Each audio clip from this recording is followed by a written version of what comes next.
குறையாது. பட் எப்படி உட்கார்ந்தாலும் முதுகுத்தண்டு மட்டும் நேரா இருக்கணும். முதுகுத்தண்டு நேரா இல்லன்னா பலன் குறையும். முதுகுத்தண்டு நேரா இருந்ததுன்னா, நீங்க செவுத்துல சாஞ்சு கூட உட்கார்ந்து பண்ணலாம். ஒரு 1 மணி நேரத்திலிருந்து 1 1/2 மணி நேரம் ஒரே இடத்துல ஆடாம, அசையாம உங்களால சமணம் போட்டோ, இல்ல பத்மாசனத்திலயோ அமர்ந்துட்டீங்கன்னா, ஆசனம் முழுமை பெற்று விட்டதுன்னு அர்த்தம். ஆசன சித்தி அதுக்கு பேரு. ஸோ நீங்க என்னால உட்காரவே முடியலன்ற அந்த ஒரு தாட் ப்ராசஸ அந்த மைண்ட்ல இருந்து எடுத்துருங்க. அது முயற்சி பண்ணீங்கன்னா நடந்துரும் அது. வந்துரும். இப்போதைக்கு நீங்க சேர்ல உட்காந்துட்டு, பெட்ல உட்காந்துட்டு பண்ணலாம். No problem at all.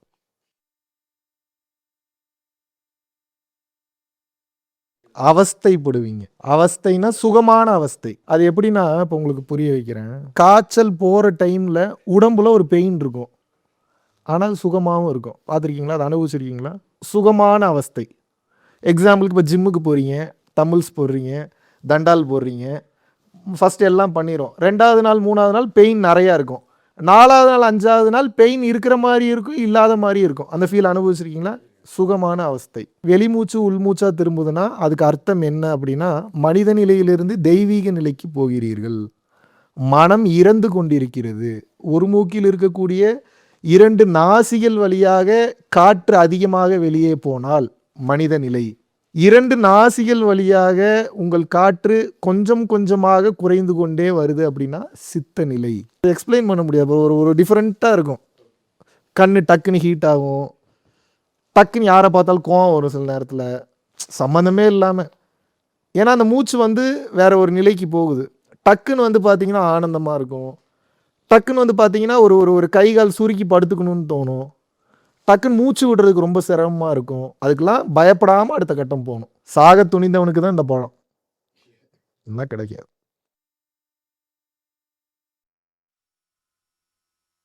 Consciousness expand ஆகும். மனிதர்களுடைய திங்கிங் பேட்டர்ன் மாறும். உலகம் மாறும்னா ஒரே வழிதான். கான்ஷியஸ்னஸ் விரிவடையணும். ஒண்ணும் இல்ல. இப்ப எனக்கு இருக்கிற புரிதல், வள்ளலாருக்கு இருந்த புரிதல், இப்ப ட்ரம்ப்புக்கோ, புதினுக்கோ இருந்ததுன்னா என்ன ஆகும் நீங்க யோசிச்சு பாருங்க. நெறைய மாற்றங்கள் நடக்கும். இப்பவே நெறைய அவேர்னஸ் வந்துருச்சு ஆன்மீகத்த பத்தி. நெறைய புரிதல் வந்துருச்சு. நெறைய குழந்தைகள் இப்ப ஆன்மீகம் பேச ஆரம்பிச்சிருக்காங்க. நெறைய யங்ஸ்டர்ஸ் ஆன்மீகம் பேச ஆரம்பிச்சிருக்காங்க. அது நம்ம பெருமைக்காக சொல்றதில்ல. குறிப்பா நம்ம பரம்பொருள் ஃபவுண்டேஷன் வந்ததுக்கு அப்புறம் நெறைய பேருக்கு இந்த ராவான உண்மை என்னன்றது போய் ரீச் ஆயிருச்சு. நம்ம சேனல் டெலீட் பண்ணியிருந்தாலுமே கூட, போக வேண்டிய தகவல் வந்து போய் சேர்ந்துருச்சு. அதனால நம்ம அதை பற்றி கவலைப்பட வேண்டிய அவசியம் இல்ல. உலகம் எங்கும் போய் சேர்ந்துருச்சு. கிட்டத்தட்ட நம்ம சேனல மட்டும் ஒரு 12 கோடி பேர் பார்த்துருக்கானுங்க. 12 கோடி. யார் யார் எங்கெங்க பார்த்தான்னு தெரியல. என்னென்ன புரிதல்ல இருக்கான்னு தெரியல. அது எவ்வளோ தூரம் எக்ஸ்பேண்ட் ஆகி போகுன்றது தெரியல. ஸோ அதனால நெறைய மாற்றங்கள் நடக்கும். கண்ட்ரோல் பண்ண முடியும் உங்களால அத. இத பண்ணணும்னு நெனச்சீங்கன்னா உங்களால கண்ட்ரோல் பண்ண முடியும். டியூ கோர்ஸ் ஆஃப் டைம்ல நடக்கும். உடனே நடக்கணும்னு நெனைக்காதீங்க. உங்களுக்கு நடக்கக்கூடிய அந்த ஷேக்கு, அந்த அனுபவம் கொஞ்சம் கொஞ்சமா நீங்க கண்ட்ரோல் பண்ணணும்னு நெனச்சீங்கன்னா பண்ண முடியும். ஒரு எக்ஸாம்பிளுக்கு உங்களுக்கு சொல்றேன். நீங்களா பரவால்ல லைட்டா ஷேக் தான் ஆகுது. நான் உருண்டு பெரண்டு கதறிட்டு இருப்பேன். எவ்வளோ நாளு? 1 1/2 வருஷமா. எப்போ உட்கார்ந்தாலும் உருண்டு பெரண்டு கதறிட்டு இருப்பேன். எதுக்கு அழுகுறேன்னே தெரியாது. அப்ப என் மனநிலைய பாருங்க எப்படி இருக்கும். எங்கேயாவது ஒரு கோயில்ல உட்காந்துட்டு, நான் பாட்டுக்கு உருண்டு பெரண்டு கதறிட்டு இருந்தா என்ன ஆகுறது? இமயமலையில உட்காந்துட்டு இருந்தேன். நம்ம டீமோட தான் போயிட்டு இருந்தேன்.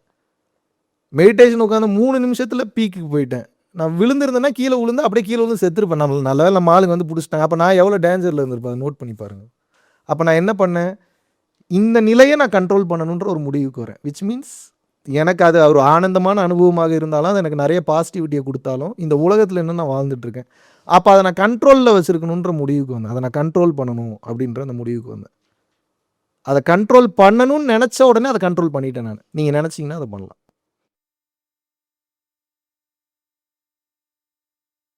சாரி மட்டும் கேட்டா அது போகாது. பக்குவப்படுத்தணும் மனச. இது சகஜம் தான். மனித வாழ்க்கையில இது சகஜம் தான். எல்லாரும் இத கடந்து தான் வந்திருக்காங்க. அப்ப நானும் இது சகஜமான விஷயம் தான். தவறுகளை கடந்தா தான் அடுத்தடுத்த கட்டம் போ முடியும்னு சொல்லி, மனச பேசி புரிய வைக்கணும், பக்குவப்படுத்தணும். அது ஒரு குழந்தை. குழந்தையா இருந்தது. அது கண்ட டேட்டா உள்ள போய் இப்ப அரக்கனா மாறிருச்சு. இப்ப நம்ம அத என்ன பண்ணணும்? ரிவர்ஸ் பண்ணி கூட்டிட்டு வரணும். எப்படி ரிவர்ஸ் பண்ணி கூட்டு வருவீங்க? நல்ல விஷயங்கள சொல்லி, கன்வின்ஸ் பண்ணி, அதுக்கு உண்மை பொய்யெல்லாம் தெரியாது. எத அடிக்கடி பண்றீங்களோ அத நம்பிரும். எத அடிக்கடி சொல்றீங்களோ அத நம்பிரும். இதுதான் மனதினுடைய குணம். அத கரெக்ட்டா இன்ஃப்ளூயன்ஸ் பண்ணுங்க. நீங்க ஜெயிக்க வேண்டியது வெளிய இல்ல, உள்ள தான். நீங்க சண்டை போட வேண்டியது வெளிய இல்ல, உள்ள தான். ஏன்னா உள்ளுக்குள்ள தான் எல்லா பிரச்சனையுமே. பேசணும். பேசி புரிய வைக்கணும். பக்குவப்படுத்தணும் மனச.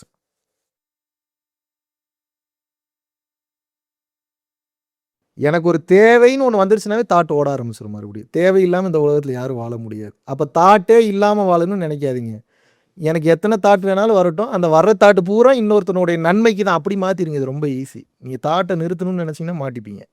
அது ஈகோ ஆகிடும். நீங்கள் யார் தாட்டை நிறுத்துறதுக்கு? அப்போ வர்ற தாட்டு எல்லாமே பிற உயிர்களின் நலனுக்காக அப்படின்ற மாதிரி நீங்கள் உங்களை ப்ரோக்ராம் பண்ணிகிட்டே வந்தீங்கன்னா வர்ற தாட்டெல்லாம் நெகட்டிவாக வராது. உங்களுக்கு வர்ற தாட்டு பூரா உங்களுக்கு எனர்ஜியாக கன்வெர்ட் ஆகிடும். எல்லாம் புண்ணிய கணக்கில் சேர்ந்துடும், தர்மத்தில் போயிடும். என் உயிர்களுக்காக நான் தான் முன்னாடி போய் நிற்பேன். இப்போ இறைவன் இதுக்கு தான் மார்க் போடுவார், வெளியில் நடந்த விஷயத்துக்கு மார்க் போட மாட்டார். அப்போ என்ன, இன்டென்ஷன் கரெக்டாக வச்சுக்கணும், நோக்கத்தை கரெக்டாக வச்சுக்கணும். உள்மனம் ஆழமாக இருக்கும்போது மிகச்சரியாக ஒவ்வொன்றும் நடக்கும். கிளியர்?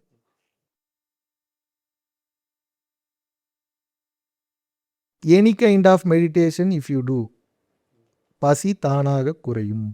இருந்தாலும் கூட நீங்கள் டைமுக்கு சாப்பிட்றத விட பசிச்சு நீங்கள் சாப்பிட்ற அந்த பழக்கத்தை நீங்கள் கண்டினியூ பண்ணிக்கிறது ரொம்ப ரொம்ப நல்லது. உடம்பார் அழியின் உயிரார் அழிவர், திடம்பட மெய்ஞானம் சேரவும் மாட்டார். உடம்பை வளர்க்கும் உபாயம் உணர்ந்த பின் உடம்பை வளர்த்தேன் உயிர் வளர்த்தேனே. அப்படின்னா என்ன? உடம்பு போயிடுச்சுன்னா உயிர் போயிடும். திடமான மெய்ஞானம் கிடைக்காது. உடம்பை எப்படி பேணி காக்கிறதுன்ற தத்துவத்தை நான் எப்போ கற்றுக்கிறேனோ அப்போ தான் இறைவனாகிய உயிர் என்பது இந்த உடலிற்குள் குடிகொள்ளும். இவ்வளோதான் தத்துவம். ஆகஸ்ட் மாதம் 23ஆம் தேதியிலிருந்து 29ஆம் தேதி வரைக்கும் 7 நாட்கள் பார்த்தீங்கன்னா பூட்டானில் ஒரு அற்புதமான ஒரு ஸ்பிரிச்சுவல் யாத்திரையை மேற்கொள்ள இருக்கிறோம். டெக்னாலஜிக்கு முக்கியத்துவம் கொடுக்காம மக்களினுடைய வாழ்க்கைக்கும் பிறவியில்லா பெருவாழ்விற்கும் முக்கியத்துவம் கொடுத்து போகக்கூடிய மிகவும் வளமான அற்புதமான சக்தி மிக்க ஒரு நாடு. இந்திய குடிமகன்களுக்கு பாஸ்போர்ட் என்பது அவசியம் கிடையாது. ஓட்டர் ஐடி இருந்தால் மட்டும் போதும். கீழே உள்ள கான்டாக்ட் நம்பர் கான்டாக்ட் பண்ணியும் www.paramporulfoundation.in அப்படின்ற வெப்சைட்டில் போயும் உங்களது பெயரை முன்பதிவு செய்து கொள்ளலாம். பரம்பொருள் அறக்கட்டளை நடத்துகின்ற தினசரி அன்னதானம் மற்றும் இதர நற்காரியங்களுக்கு நீங்கள் உங்களது பங்களிப்பை தாராளமாக செலுத்தலாம். இதனால் என்னென்ன பலன்கள் கிடைக்கும் என்றால், தரித்திர தோஷம் விலகுகின்றது, அன்னக்குறைவு தோஷம், பித்ரு தோஷம், கர்ம தோஷம், பாவ தோஷம் மற்றும் கிரகங்களினால் ஏற்படக்கூடிய தோஷங்களின் தீவிரமும் குறைகின்றது. மனக்குழப்பம் மற்றும் எதிர்மறை எண்ணங்கள் விலகுகின்றது. குடும்ப கலகங்கள், தொழில் தடைகள், பணத்தடை, கல்வித்தடை, திருமணத்தடை, சந்தானத்தடை, நோய் தொடர்பான கர்மபாரம் முற்றிலும் தீருகின்றது. ஆகையினால் இந்த பரம்பொருள் அறக்கட்டளை நடத்துகின்ற எல்லா விதமான நற்காரியங்களிலும் உங்களது பங்களிப்பை செலுத்துவதற்கு கீழே கொடுக்கப்பட்டுள்ள வங்கி கணக்கிற்கு தாராளமாக நீங்கள் பணம் அனுப்பலாம். நன்றி, வணக்கம்.